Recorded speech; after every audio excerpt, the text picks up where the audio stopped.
If you do not beat this deck consistently, I'm talking like 4 out of 5 times you should be beating this deck. When you're not, you gotta go back to the drawing board because I want to remove as many cards from the field as I can right now. So I'm just gonna let this go now. I'm gonna get judgmented. No, AI Dogmatika, I did not expect solemn judgment. My friends, it's BenCappp. I'm a little sick today. Really wanted to get this video done because I won't be available this weekend. Give you guys something to look at. I wanted to get into just EDOPro first, real quick. I do think it's the easiest one to test in. It's just like kind of the quickest. And there is a setting under duel for quick animations. Seems to just draw the cards faster. And lets you test, your hand more quickly. But the reason I'm making this video is because this has been a big part for me for testing decks that I'm in the process of building, and I really wanted to share it with you guys.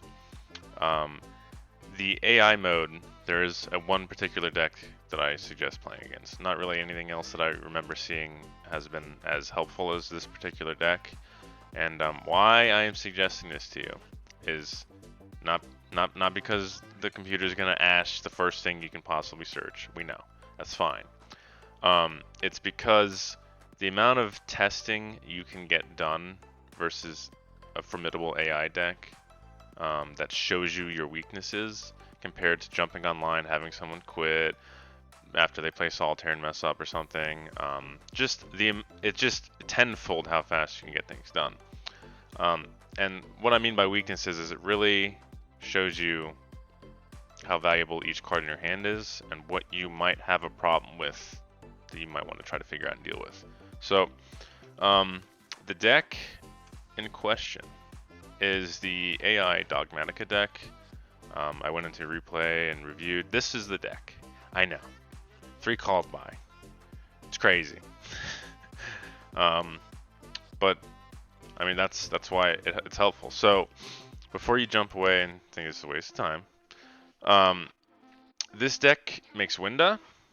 It puts up a negate with Makaba. It's got Solemn Judgments. It's got Imperms. It's got Called Bys. It's got Super Polys. It's got Tactics. That's pretty good sometimes. Ecclesia can't be destroyed by extra deck monsters. Maximus will make you forfeit 2 of them. And I encourage you, key point, I encourage you when Maximus is resolving their effect, don't send cards that you benefit from. Send some cards that don't gain you anything. That way you can, test more appropriately. It also has Flare. We all remember how good Flare is. Jumps onto the field, negates a monster. It's got beefy attack. The Dear Servant, Schism, Punishment. So you've got Destruction, Interruption. This will send one that you control. I mean, it does everything, in my opinion, everything that you need to be kind of watchful for. This deck provides it, as well as Triple Ash, right? Alistair gives good, follow-up plays, etc. So it does a lot, and I highly recommend playing against this deck. So that's the first key point I wanted to show you guys. Let's jump into a quick deck building process that I'll go over, and we'll take it from there. Alright, so I'm going to pick a deck that most of you are definitely familiar with. That way, we can reason with some decision making. So I'm just going to do tier limits, right? So my deck building process, and from what I've heard from other, friends and such, is this is a particular way that people do things. You typically are going to pile in a lot of cards. I know, right? We don't play these, a lot of them. But this is the starting point for a lot of people, is to work from starting with like even a 60 card deck sometimes. What's good? What do I want to see? What really shines when I have it? I'm just going to throw in the Shadal package because obviously people were trying that out initially, right? Yeah, alt art. And then let's get some dangers in there because that's the thing, right? I know people have tested sprite stuff, so let's get some sprite stuff in there with the little package like that. Let's just get 2 blues. Why not? Let's throw some spells. So let's get our Called By. Let's get a Harpy's Duster, Dark Ruler, no more. Instantaneous Fusion. Foolish Burial. How foolish of you. And Gizmek Bands. Alright, so we got 56 cards. Now I know we need some more fusions. Let's get our IP. And I'll even just leave a couple spots in case I get to a point in the middle of my play where I'm like, this would be helpful if I had this in my extra deck. So, and this happens. I don't always fill the extra deck up. I kind of will play, and I'm like, man, that would be good. Like, for instance, maybe I want the Millennium Eyes Restrict, right? In case I have instant fusion, I've already made Kid close. At least I can do that. So this is kind of how I start things. Boom, big pile. Time to find out what's most valuable to me as I'm playing. So we're gonna go into, and by the way, just so you guys know, under test hand settings, sometimes you want to give yourself an opponent so you actually have interactions that you can test.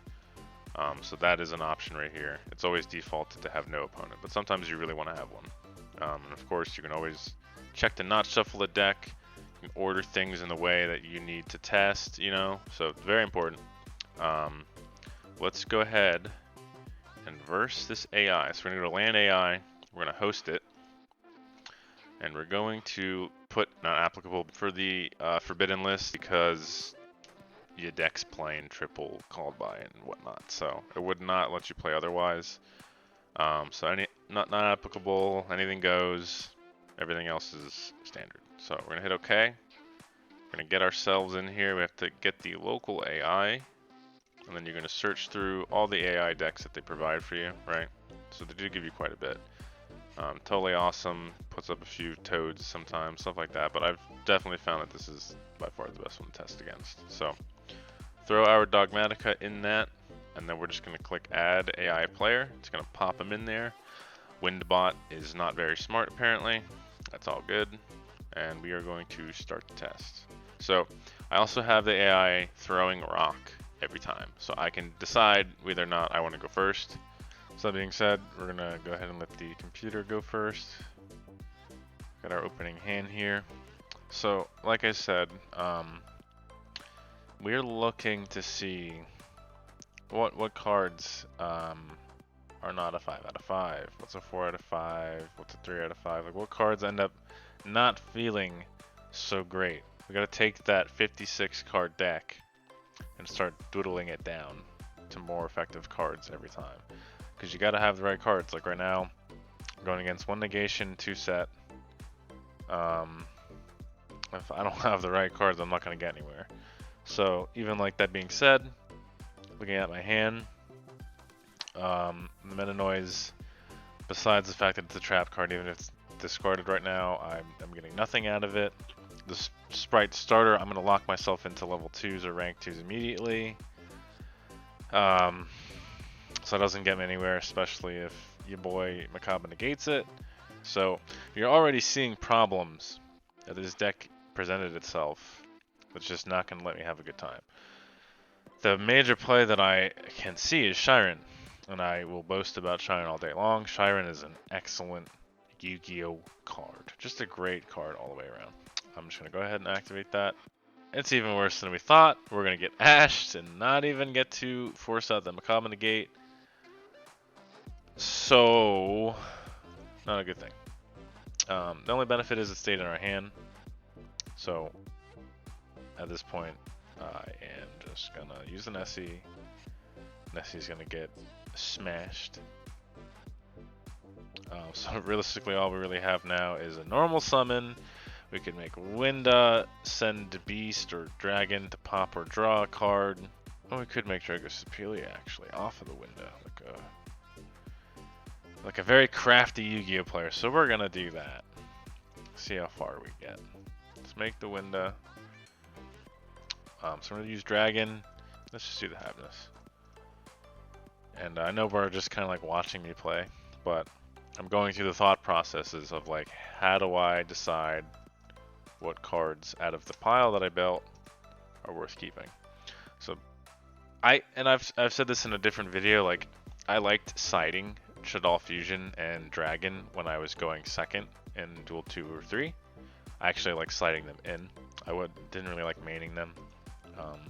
So just things to think about. So we just hit Super Poly, so that's pretty good. We're able to make Kid close. We don't have the field spell, so it's going to be small. It's not good enough to run over the Makaba. So let's just go ahead, do the safe play, make the Dragostapelia. We've landed on the field. So let's go to battle. Okay, cool. I'm gonna go ahead and set up a little bit. So this is, this is a good card for when everything's been taken care of. The starter. Otherwise, okay, there goes that. Otherwise, what could happen with Sprite Starter? It might conflict with the deck, right? If I don't have another play, I get immediately locked in level 2s, rank 2s, link 2s, and then it might not be cohesive with the deck. So maybe I cut Starter out, but I keep my Sprite package. So again, don't base it off of the Dogmatika deck. Base it on the meta. So get your answers through these quick test. And that being said, I'm just gonna surrender. Let's go break the second board. Let's not waste time. Let's just go into the next one. So we've got Starter again. We've got Crime. Now I'm sitting here with Crime as they're doing their thing, thinking, first of all, the trap. Oh, poor Yugioh and trap cards, right? So it's not going to do me much good. So Maximus is activating its effect. As I said, key point, right? I'm going to send 2 cards that I do not benefit from. So I'm just going to send these 2. They don't do anything in the graveyard for me to keep this integrity of the testing going. But again, as I was saying, Crime, first of all, I have to have a monster in my hand on top of that, which is crazy. The graveyard effect it has is if one of my tier limits is banished, which is typically only if I banish Reinhardt. It's just not a good flow. So this is why, people don't end up playing it. I'm just going to let the Bigfoot go. They're going to chain the Schism. That's fine. Wind is out. So we got rid of the starter. Not a bad thing. We drew into a Chupacabra. I need to get rid of this Wind Up before I do anything else. Chupacabra's at 1500. So I got some dead cards. If I had a way to facilitate Aerial at a different point, I would have been able to, off the Schism part. Here comes the Fleur. Luckily that doesn't matter. Let's just get that out of the way. I'm not really worried about losing any of these cards right now. So I'm going to activate Jackalope. I'm going to lose the Crime. That's fine. I'm going to draw. Dark Ruler coming a little late there. So we're looking like this is not a very good hand. I'm going to lose the Dark Ruler. I'm going to draw. Huge hit. So also evaluate, you can't draw the right card every time. We've got 56 cards. I had a handful of dangers.